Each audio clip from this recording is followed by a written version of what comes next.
Outer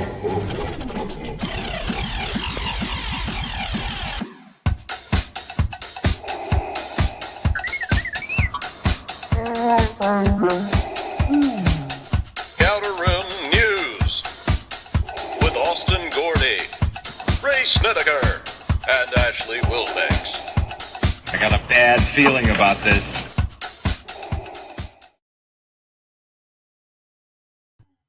And I have a bad feeling about this too, as I am stuffy and I have acid reflux. An attack right now, so it's not very cool. But we're here to give you a brand new episode of the Outer Rim News Show. Tonight is all about Andor, but we do have a cool little side thing that we want to share, and we'll bring that up first. And but before we do all that, let's bring in the co-host with the mo-hosts. We're going to start off with who do we start with? Who has the weirdest looking face before I bring him in? Who's making the weirdest face? There he goes, Austin Gordy, coming in from the east coast of Georgia. Yep. And yeah, then, far east on the coast. Yep. And then, as always, Ray Snedeker coming in from the middle. Where's where? I wish you were just like sweating. I just wish it was like water. Yeah, that would have been funny. You know, I'm going to say this without getting into Andor. You know what? I'm glad that Star Wars confirmed for me. What? I think he had a heart attack, didn't he? The commandant. I think so. I think so. So heart attacks exist. We know heart attacks exist in Star Wars. I'm glad to know that now. Why? I was thinking he was either faking it, like he was having an anxiety attack. Yeah. Oh no! You worked me too hard. Oh. Wasn't that the thing though about Andor? They were put like one of the pushes is to show just how fat and lazy and corrupt that the Imperials are, to the point where they could just drop dead at any moment from heart attacks. He couldn't even put his belt on. Oh, that was funny. That was funny. I was like, "That's me." I was looking at my wife. That's me. It's a bit short. And your wife shamed you. I think you've expanded. Like, you want me to hit you again? Yeah, because we know domestic abuse also exists within the Empire. He was a pretty rude cat.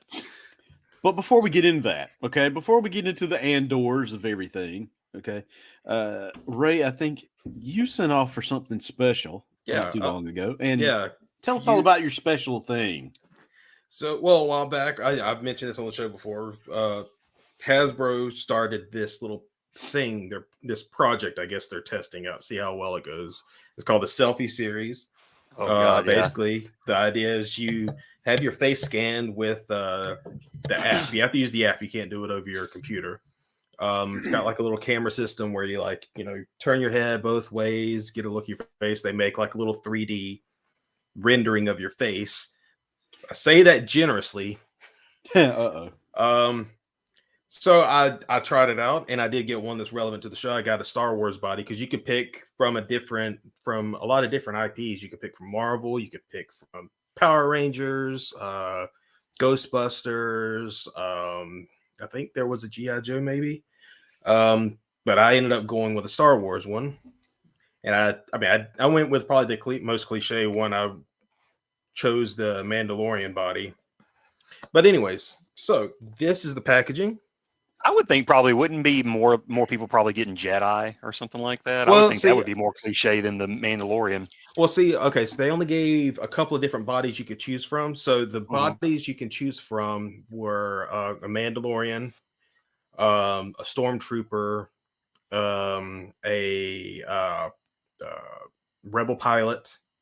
Okay. And I believe Leia in her Leia's Hoth outfit, the white Hoth outfit. That I think those are the only choices. They didn't have any Jedi ones, unfortunately, because that would have been one I definitely probably would have gone for. Yeah, that's what I'm saying. I thought Jedi was probably part of that, and everybody was going to just sign up for Jedi or Mandalorian. Wave 2. Yeah. Wave okay. 2. So, Wave 2. So yeah, this is the box that it came in. It's not bad. It's a slipcover. I think this is actually the first box I've gotten from of any product from Hasbro. This is their plastic free packaging. I got you. Oh, okay. I've already looked inside it before. I just haven't taken anything out. So you'll see what I mean by completely plastic free. But first off, I'm going to switch my camera to something where it can actually focus on the face that you're going to either cry about or... I got to see this. Oh, look! It's you! It's you! Wow. It's not my favorite rendering of my face, but it's a yeah. I can see you in there. It's resembling enough. It's a one of a kind thing. I don't think I'm going to get $100 selling it. But you might get 200. Yeah. But here, let me switch back now. That the exclusive Ray, the exclusive Ray, one of one, figure. One of one.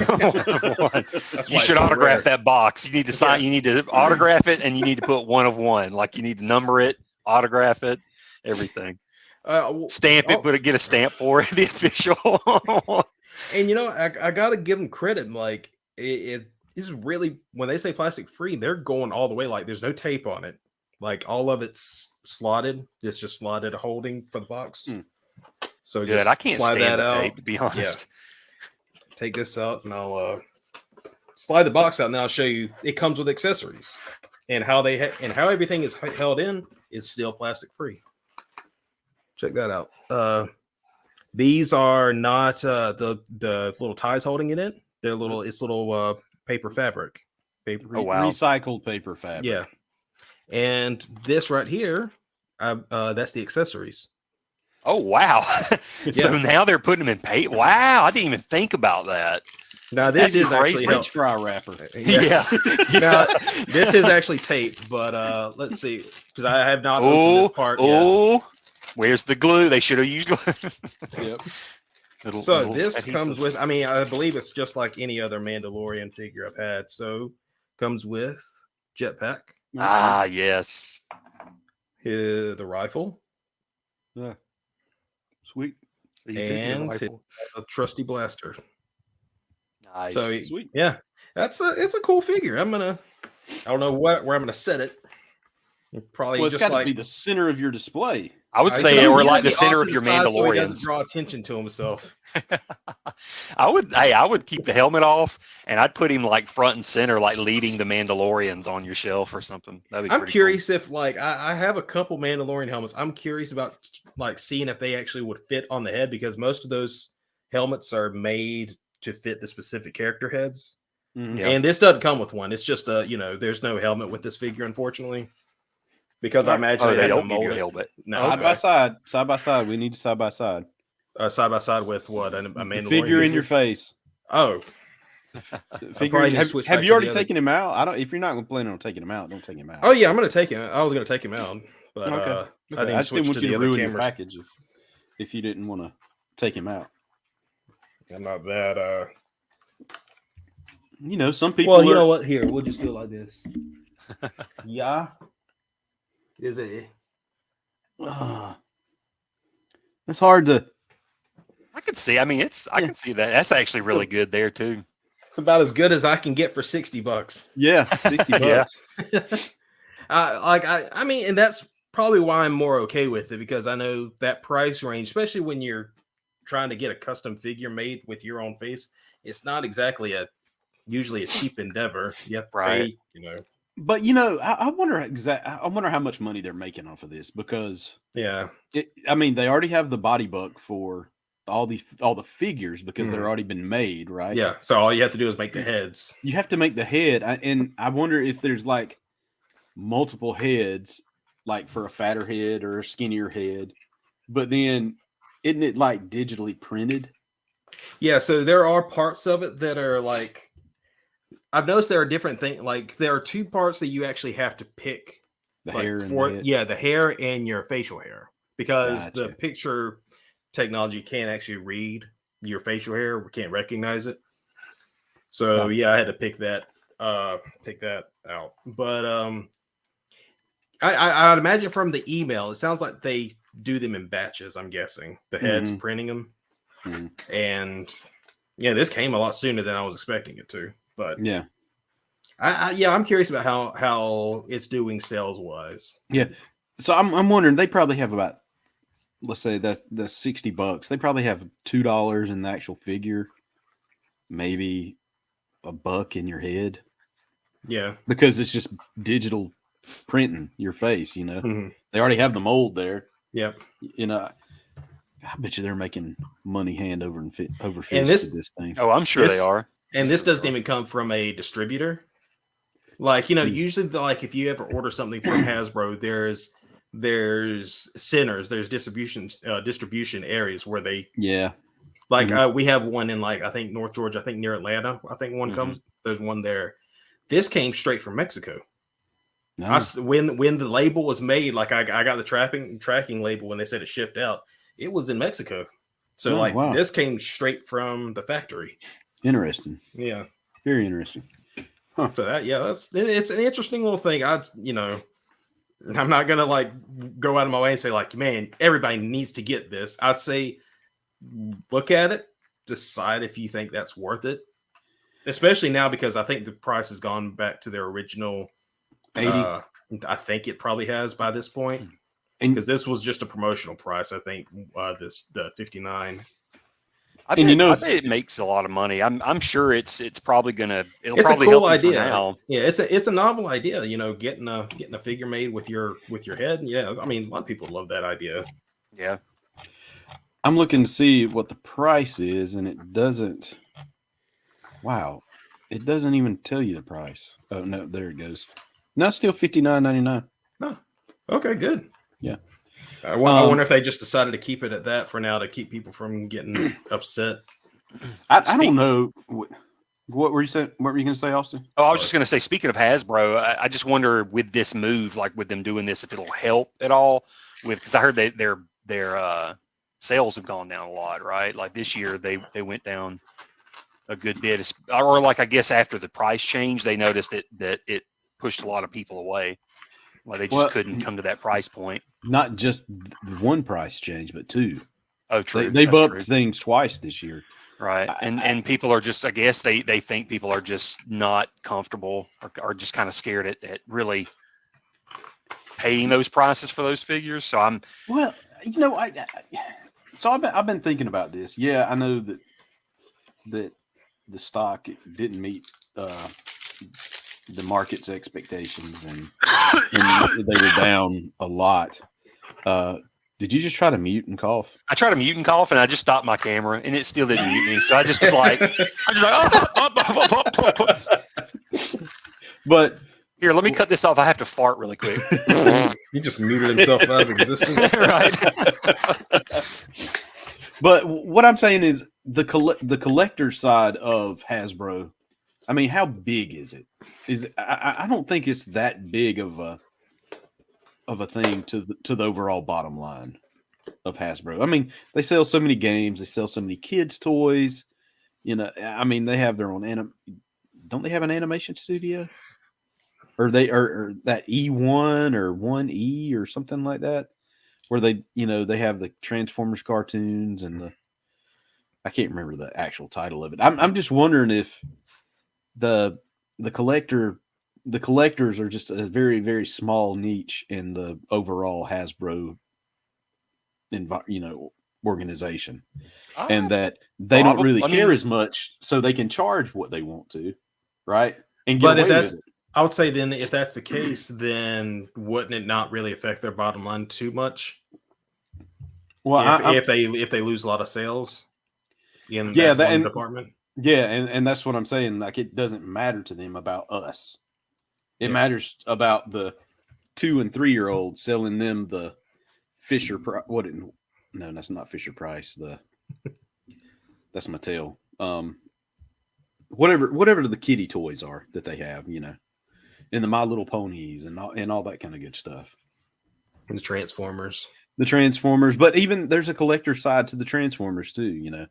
This ridiculous prices on everything. So who knows? Yeah, I mean, it definitely says they, this quarter apparently. Oh, we lost Ashley.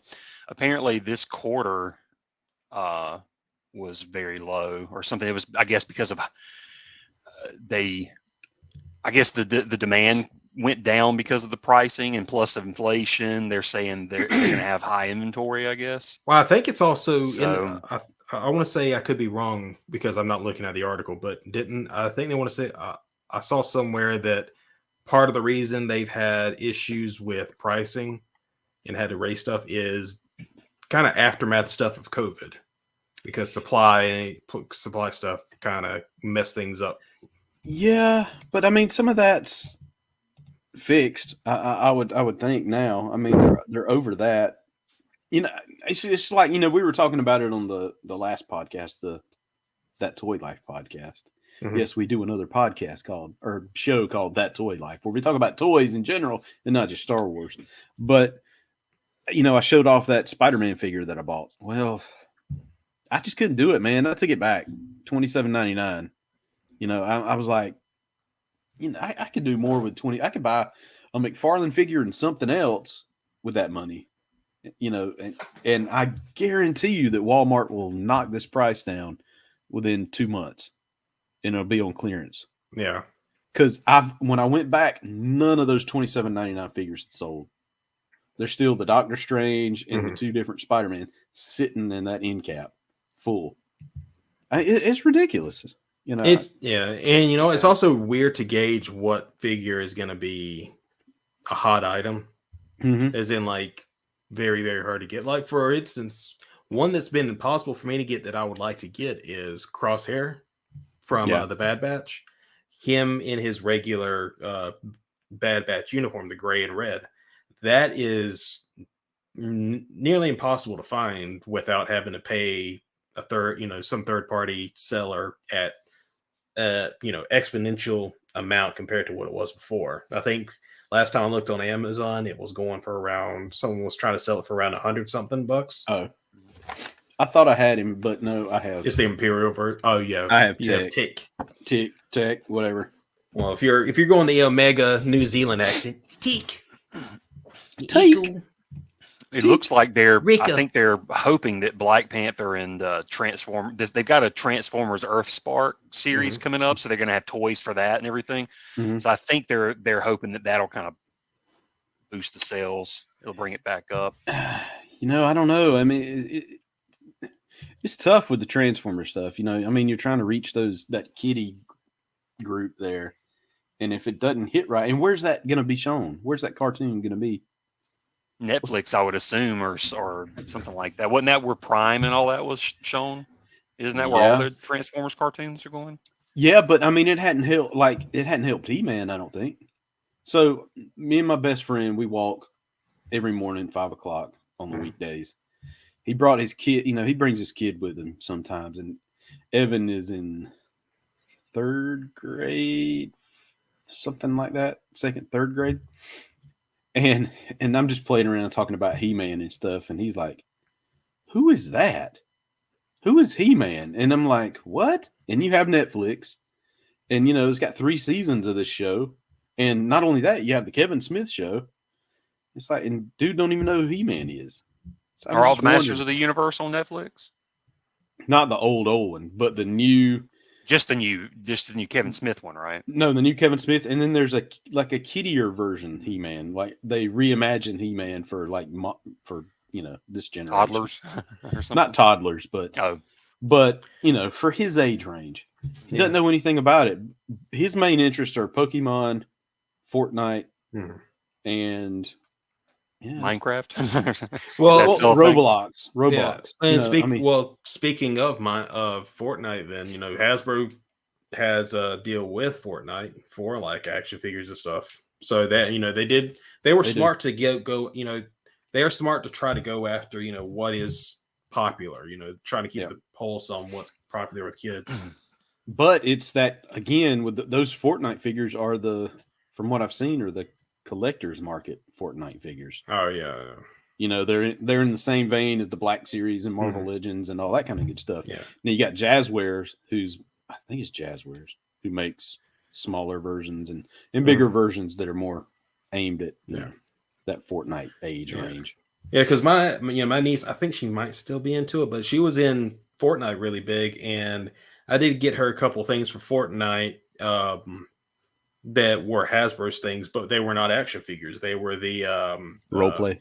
No, the Nerf guns. Yeah. I guess role play would fall in it because she's a Nerf fan also, but that was the kind of stuff maybe kids are that like Fortnite. Maybe that's more up their alley in terms of physical merchandise. Who knows? Okay, so let me get off my little Hasbro, stand there, and let's talk about Andor. Actually, before we jump on Andor, can I just make a comment? I didn't know that Jazzwares was the ones that are behind the new the Star Wars. It's called the Micro Galaxy Squadron. Yeah. Have you been seeing those in stores, Ray? Oh yeah. I want to get some so bad. I just don't. I do too. I just for whatever reason I've been holding back from getting any of them, but the Falcon I'm definitely interested in. I wouldn't mind the Falcon, the Slave One, and Obi-Wan's Jedi Starfighter. Mm-hmm. Those for whatever reason seem like the coolest picks. They even have Asajj Ventress's ship, and hers looks pretty cool too. But I don't know. The Falcon is it's big and it's electronic. But basically, Ray, they're like the. Do you remember when? I'm trying to remember what it was originally called. Let me look it up. But it was like the Micro Machines. It was like Micro Machines, I thought, or somebody put these out. It was Action Fleet. So they did stuff like the Falcon and I've got a bunch of them. I just grabbed one by random. I've got the Naboo Starfighter. I mean the Queen's Royal, not Starfighter. I've got a Naboo Starfighter over here, but I have her Royal ship. Anyways, it was called Action Fleet, as you can see on the thing. Mm-hmm. But anyway, basically the same thing. You could open up like the cockpits and stuff, and they would come with these tiny people, like these tiny toys. And so it looks like they're going this route again. Now it's a different company. It's that Jazzwares that actually brought us. I thought it was Hot Wheels or somebody, but apparently it's them.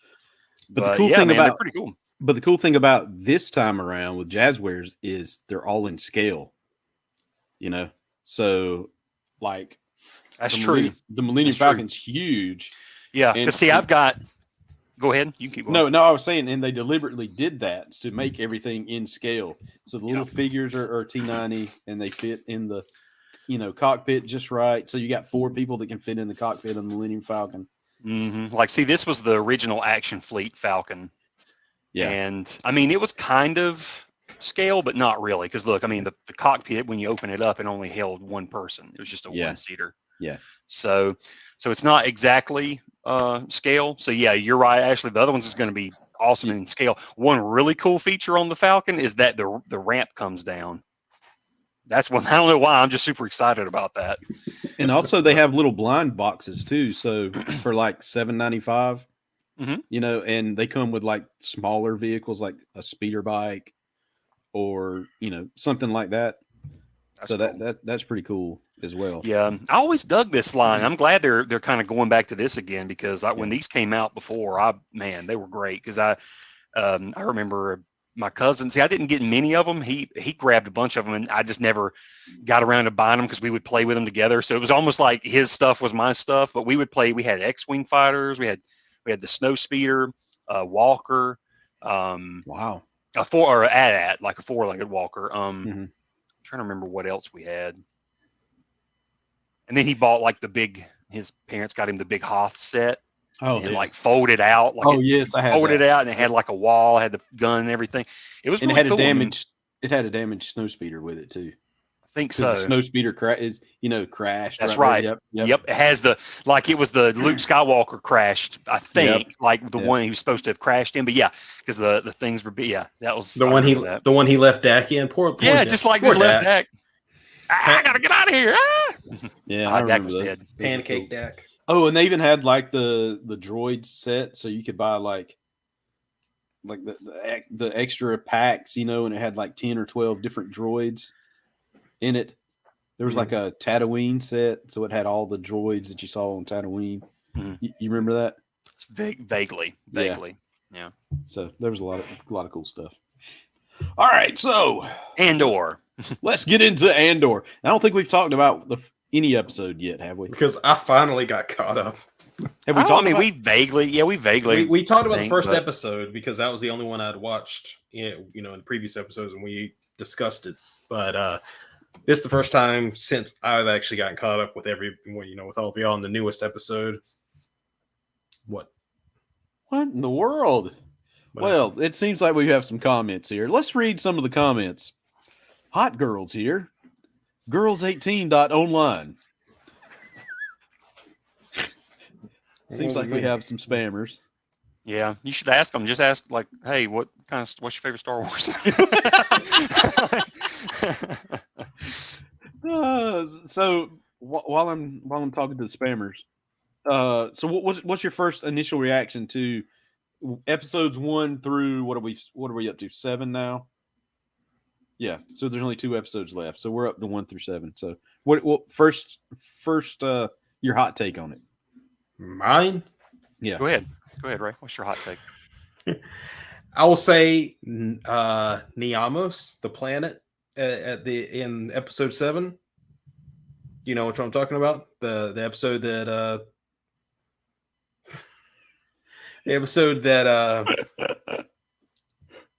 don't. Is this the latest episode, right? Yeah. If it's the latest episode, I just haven't seen the latest, but it's okay. We can talk about it. No, you could go ahead. You can talk about it. I just haven't seen it. Well, it's not spoiler territory, but there's another planet you see. It's called Niamos, I believe. Is that right, Ashley? Talking about the one where he goes to the resort. Yeah. That was kind of cool. I looked at it and but this was my reaction to seeing it. My wife busted out laughing when I said it. I was like, that is Space Daytona. It's not nice enough to be Space Long Beach. That was like where you go when you don't have the money to get and you gotta hide somewhere from somebody. They have annual speeder bike rallies. Yes. Because it didn't look. It is just seedy enough to qualify. It's like that's Space Daytona. Oh gosh. It's like she said, you're not wrong. That's completely accurate. And I dug the Aldani stuff, the culture stuff. Mm-hmm. How it seemed very Scottish Highland inspired. Yeah, which was really cool. I thought that was. And the whole it definitely looked like it. It definitely looked like the Highlands. Yeah. The whole shooting star thing. That was kind of cool. Like, I've never seen anything like that. That was a crazy little sequence. Yeah. And to me, that really felt like Star Wars to me. Mm-hmm. That sequence, it just felt very Star Wars because you're taking elements of sci-fi and then elements of fantasy, and then action, and just blending all that together into just something very artistically just beautiful. I felt like that was, and on top of the fact you're in a heist and all that kind of stuff. I mean by the time I got to that episode, when you're on the edge of your seat wondering if they're going to get, through, I just thought that whole sequence was great. Like them getting the money. Although I thought it was kind of funny how it got kind of Rogue One-ish because all the team members, they just started dropping like flies. Yeah. Which that's just usually how it goes, I guess, man. Yeah. You're just going to have like people that just don't make it. But it was my thoughts on it were that the show's great. It's way more of an adult Star Wars story, but it's not like in one of those ways where you feel like it's not Star Wars. It's just way more. To me, it feels like it's slowed down. It's almost like reading a novel, like a long form Star Wars novel, and you're really having to learn the characters. Like it reminded me a lot of Timothy Zahn wrote a book right before the original canon was rebooted. It was called Scoundrels, I think, Scoundrels. Yep. And that was pretty much it was a big heist book, and it feels a lot like Andor in ways. I mean, I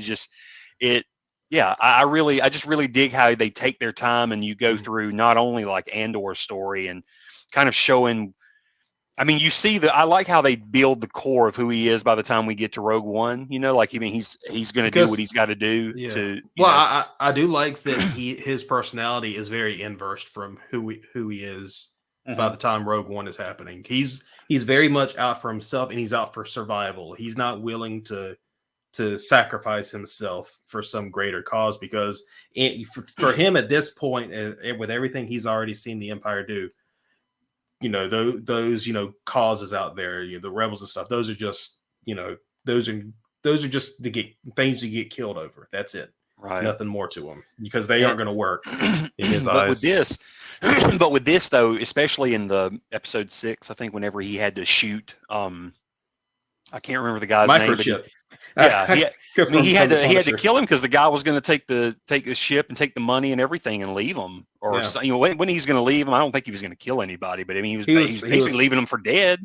He was offering to split the 80 million. Right. And I don't know.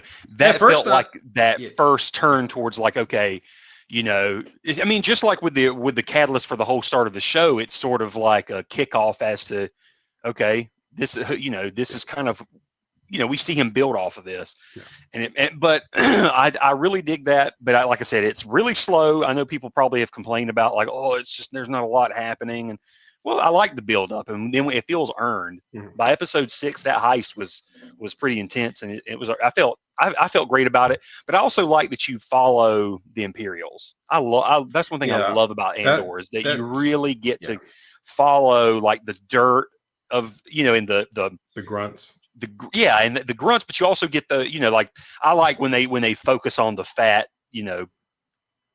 leaders, the people that are just slobs. They're not really doing anything. They're just trying to assert as much power as possible, and especially once the Empire falls, then all those slobs just try to take pieces of what they can get.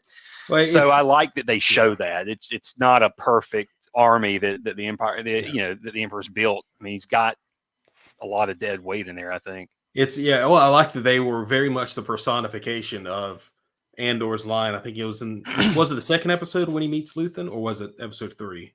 Because that's a slow burn to him even meeting Luthen. I think it's episode 3 when he's it was either 2 or 3.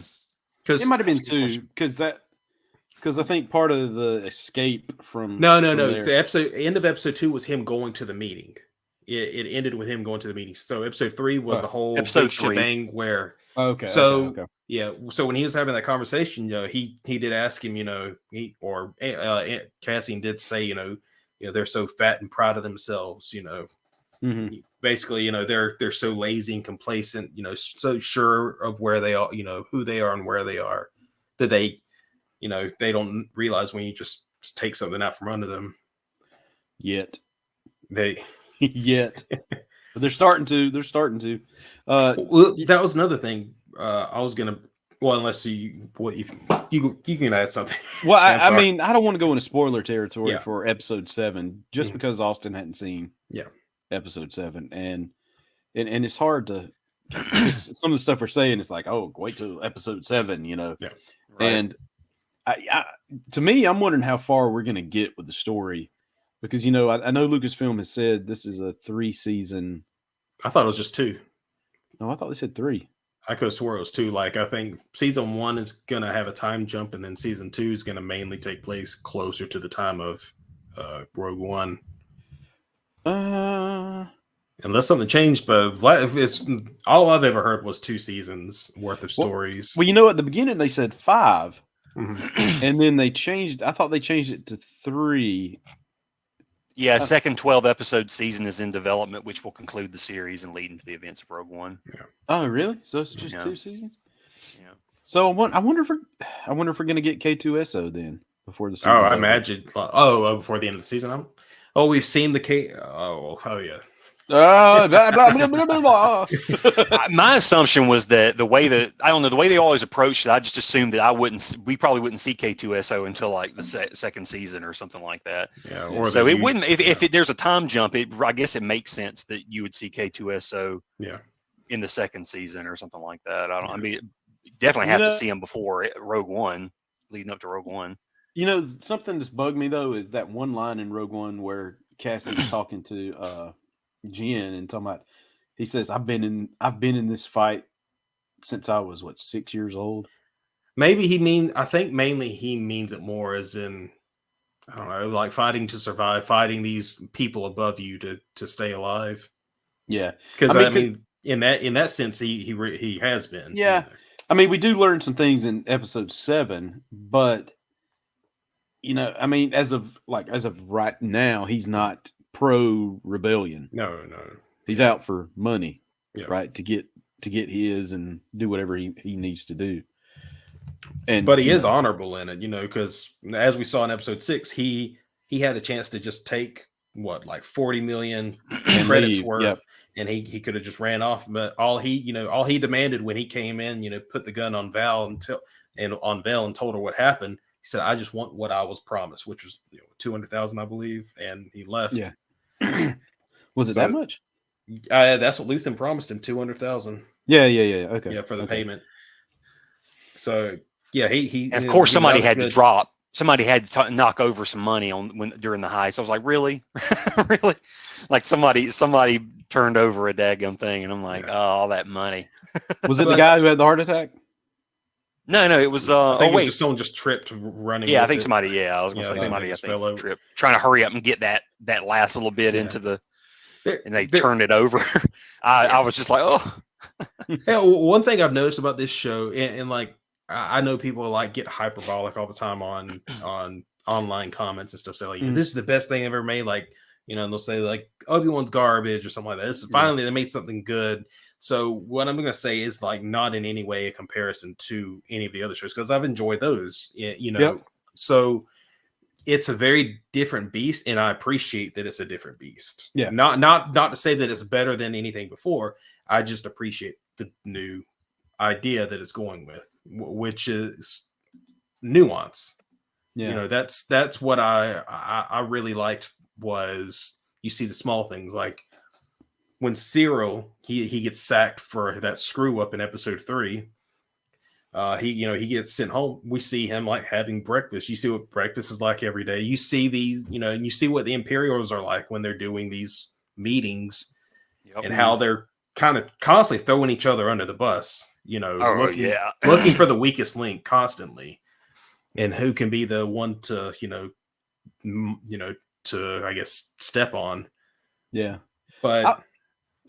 I'll say that I put it right up there with The Mandalorian, is how good this show is. That's not to say I don't have my issues with it, because I do have some issues that we've talked about, being a little, the adultness of it, but and some of the weapons in it look too earthly. I was going to say that one AK that the guy's holding, I just was like, no. I really thought that was going to end up being a slug shooter, and then it just turned out to be another blaster rifle. Yeah, I mean, it looks. I was a little let down, but I was like, man, I really thought they were going to finally like introduce some live action slug shooters in Star Wars. No, it's just they couldn't even decorate the friggin' banana clip. Like they couldn't even make it any more Star Wars. They like, no, he's got an AK, man. Yeah, I guess maybe fires lasers. I was going to say maybe the joke is like that's the most that they would put like toward the security on that planet. Like, is those look like low end weapons. Which, but what was I going to say? I liked that when I say nuance also, I mean, is in like, there are ideas that are discussed. And I really appreciate that, because you have these, you have the talks with Andor and what's the kid's name? Was it Nemec? Oh, talking about the guy, the smart kid, he's they have their kind of, he has this little philosophical conversations about freedom and what these and then we have the Imperials even have their own little kind of philosophical conversations about like what it how things work, who I just really appreciated kind of going into those nuances of that world and this whole structure that currently is kind of taking over, instead of kind of more bombastic ideas that we've seen with, like, say Obi-Wan was much more easier to digest, much more simple, good and evil. Yeah, right. Like every episode was pretty much an event, and you had him running from point A to point B to get here, there, that. So there was a lot more going on. Like like that, and even the Imperial stuff. It was very, Empire Stormtrooper officers. That's low down in terms of threats to the characters. Mm-hmm. The only people who were threats to our characters were the Inquisitors and Vader. So it's interesting to see everybody here seems like they're on even ground. You know, like the stormtroopers feel, when they're sneaking around in episode 6, when they're doing their, their infiltration, you're just as concerned because any moment, stuff can go wrong and any of them can die. And it's proven, most of that crew gets taken out. Yeah.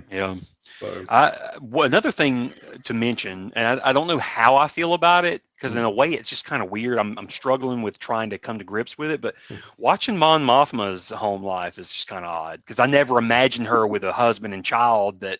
And not in a douchey that yeah. It's just that, like, they added that dynamic that, oh yeah, no, she has her own family and her husband is like a Imperial sympathizer, and she has to.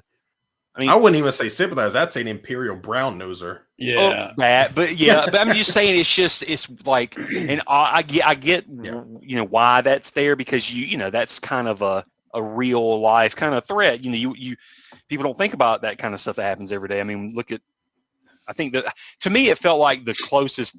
So it felt a little bit like a Kellyanne Conway kind of situation where you've got like the married couple and they're on opposite sides of the political spectrum or whatever. So it's just kind of an odd thing to see Mon Mothma, because I guess in my head I just always thought that she never had a family because she was so dedicated to being a senator and leading the rebellion and that sort of stuff that she just never settled down and never had time for it. Yeah.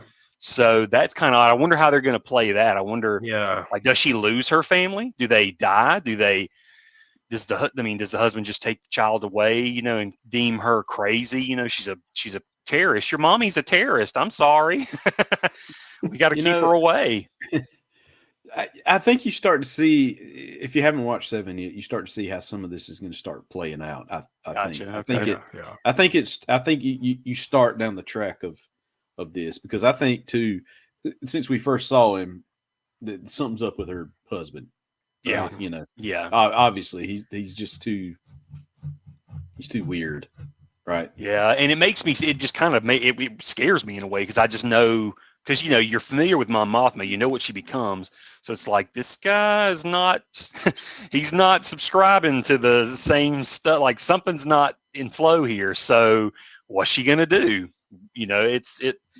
So yeah, I mean, maybe I'm, I'll get more answers in 7, but it's definitely a weird dynamic. Like I said, I'm just not used to seeing Mon Mothma, or not imagining her with a family. It's just, I just always felt like she was super busy with political stuff. Without spoiling anything, she does kind of explain a little bit more about, because it has stayed like we don't really get a full picture yet of what her place is yet. Other than she's in the Senate, and she also does these visits to Luthen, just under the guise of him being antiquities dealer. Yeah, yeah. Like, he's got the nice hair and everything. I love him. It's like great. Stellan's one of my favorite parts so far of this series. Yeah. He's fantastic. We don't get enough of him, in my opinion. Yeah. I want to see more of him, but when they do show him, that dude just eats up a camera every time he's on. But you do see she does explain a little bit more about where her place is and her awareness of what's going on. But it does seem like one thing she does do on surface level is she does a lot of outreach charity type stuff. Mm-hmm. And I think that's one of the reasons why, like you've seen in the previous episodes, they mentioned her driver's different. Luthen and his assistant, they mentioned that the driver's different, so they're suspicious of the driver, that it could be a plant by the Imperials. She's also very aware of this. So it does seem like they treat her more as just some nuisance who's just trying to, like, the charity stuff is just what they see and what they choose. They choose to think like, oh yeah, that's all she's doing. Just keep an eye on her, just in case she happens to come across the unsavory people. And who is she's a senator for? What planet? Has that ever been said? God, I forgot the name of the planet. I believe it's the planet where remember she meets a friend. Is it Chandrilla? I believe that sounds right. I'm just gonna go ahead and look it up real quick. Yeah, because I don't know that anybody's ever said, and I don't know if it's ever been said in a Chandrillian politician. Yeah, Chandrilla. Yeah, okay, so she's from Chandrilla. Okay. Yeah. Interesting. Well, that makes sense why she had that conversation. Yeah. With him about that thing. Okay.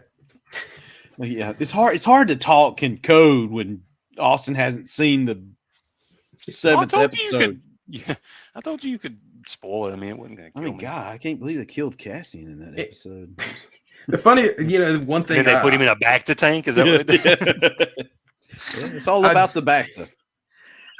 They do. There's something funny. It's not really a spoiler in episode 7, but they make this funny point of showing, like, man, just getting a normal job in the Empire looks so miserable. Yes, it does. Like, okay, imagine like looking over a sea of cubicles, Austin. Does that look depressed? Yeah, just in your mind's eye, does that seem like a kind of a depressing sight? Oh, for sure. Now when I was doing that, yeah, it was depressing. Like imagine that exponentially, like heightened to the nth degree. That's what you see. Like you see a literal sea of these, like they're almost like hexagons where people sit and work at these little computer screens. Yeah, 2 computer screens. Yeah. And this is like, I think Serial's like job hunting at this point in the scene. And yeah, that side of that's very striking. And I thought, man, I could see why people either become rebels or criminals in the Star Wars universe, because that just looks too boring to deal with. Yeah. Well, then it's like if you're not part of the team, then it seems almost like they're finding some excuse to kill you or something, to take you down. So it's like they have the ISB and then all these monitors, and then you've got, there's no telling all the people that are just wrongfully arrested and killed and executed by the Empire daily. Well, guys, we saw that there's a flashback. Was it in episode 6? Yeah, I think about Mark. 7. Yeah, that's a 7 flashback. Okay, we can't tell that to Austin yet. Okay. Oh, after the show, we'll talk about it when he hangs up. But I do. There's a character I do find annoying. Another thing I forgot, and that is what was his name? Syndrome? Is that what you said? Cyril Karn, I believe is his name. His mama is like. I was going to bring that up. Why would you? She's more of I almost see her as more of a villain than the Empire in his. And also, why do they have to bring her from New York? I mean, when did New York become part of the Star Wars galaxy? It's kind of like the Star Wars holiday special and bringing in. I'm gonna get you a job. Your Uncle Harlow's gonna get you a B. job. Arthur I'm gonna call your Uncle Harlow, and he's gonna. I think it's Uncle. Yeah, she calls him Uncle Harlow. I think. Something like that. And it's just like, oh god, man, you got. He's got some pool. You're gonna go talk to Uncle Harlow. It's like, I mean, why? Who decided that you should go with this accent? This is great. It sounds Star Warsy. No, it doesn't. And you notice how. The structure. I wonder if it's indicative of like typical middle class in Coruscant. If it's indicative of their structure, of design stuff. But when you saw it too, Austin, when he had to go back home to his mother. Mm-hmm. Did you notice how utilitarian a lot of the aesthetics looked about the building he went to and the apartment he went in? Everything's very. It's not very aesthetically pleasing. It's more just practical. Yeah. I mean, I was going to say one thing I really love about the new Andor show is I feel comparing it to Obi-Wan Kenobi, it's shot way better. Like it looks so good. The filming style reminds me of HBO shows, actually. Some HBO series I've seen. And I'm not crapping on the Obi-Wan series. I mean, it looks good in its own way, but it also sometimes I hate to say this, but in that series, sometimes it felt like I could tell they were in a LED the volume. room. Yeah. It was just like you could tell it was a small area, and they would just shift. It was almost like they had to just shift angles and stuff, and then continue the scene because they were just in a box. But other than that, I mean, I just felt like this movie. Like you said, you got with that heist, you really got to get that feel of the Scottish Highlands while they're, doing this mission. And it did feel that way. I mean, the color, the fog, everything. I mean, the mist. I mean, it just, that's exactly how it felt. And I just feel like the cinematography in this show really, like, you could tell they were like, we have to make it look like Rogue One, because Rogue One was, to me, probably one of the best looking Star Wars films since the originals. Just in terms of its cinematography and how it was shot. It looks so good. And then leading into that, I love the cinematography with the TIE fighters in episode 6. When you got to see the TIE fighter pilots jump in and get ready, that looks so good and so classic. And you got to see the radar screens and everything. That was really cool. Man, you can't have a fear of heights when you're going to be a TIE fighter pilot. Having a drop, just like free drop into that cockpit. Yeah, hope you don't misstep and just like tumble off. Oh no! Well, there goes Larry. Hold him. Watch that step. It's a doozy. Oh gosh, that was a cool episode. That was a cool episode. But you know, I think you need to look at these things as individual trilogies. Like the first 3 episodes are like a trilogy. The second 3 are a trilogy, and I think the next 3 are going to be like a trilogy, kind of like mini arcs throughout. Yeah, the season. yeah, arcs. Yeah, that's a better word, I guess, than trilogy. Yeah. So this was kind of a slow burn. The first 3 episodes, you know, they gave you that backstory of Andor, or for the most part, gave you the backstory of Andor, and it was so. While it was good, you know, it was the action really wasn't there. That second arc really, you know, it gets things moving a little bit and gets you more excited. But I think I'm even more excited about what's to come. Like with the 7th episode, without spoiling anything, it really opens the door as to where this thing's kind of heading. Yeah. And I really like exploring, even though it's kind of weird. Like, is this taking place before Star Wars Rebels? Yeah, I thought it was around either right before Rebels or at the same time, because it pretty much starts 5 years before, right? Well, Rebels, I believe, starts about 3 years before. Was it 3? I thought it was 5. Because it ends just a few months in, and so it's not a huge amount of time takes place like over the course of the series. I think there's like one time jump, I think, which is between 2 and 3, which I think is maybe a couple months or a year. Because from what it seems, you know, if you look at Rebels, they are already a little rebellion within themselves, right?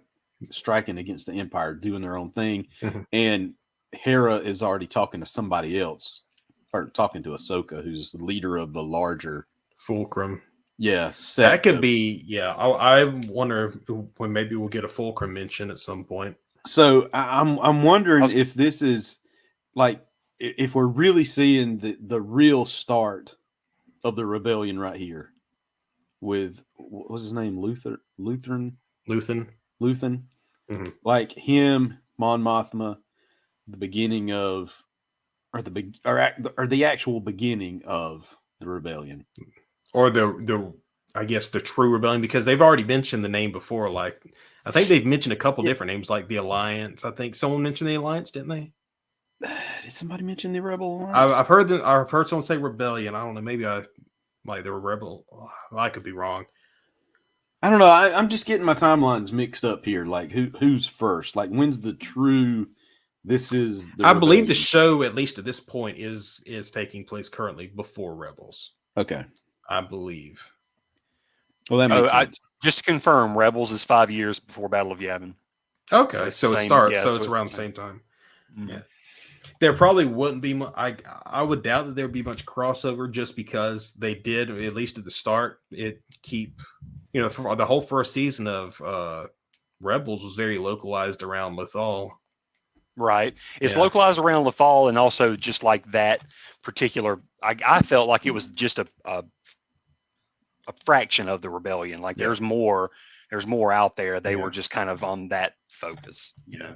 And I do think that this is going to be one show that I don't think we should put any huge stock into hoping for any like big surprise appearances from characters, because I don't think that's what the writers are going for, Tony Gilroy, because I don't think he's really even a big Star Wars fan. Not really. I think I can almost see the way he's taking the show and I don't mind it.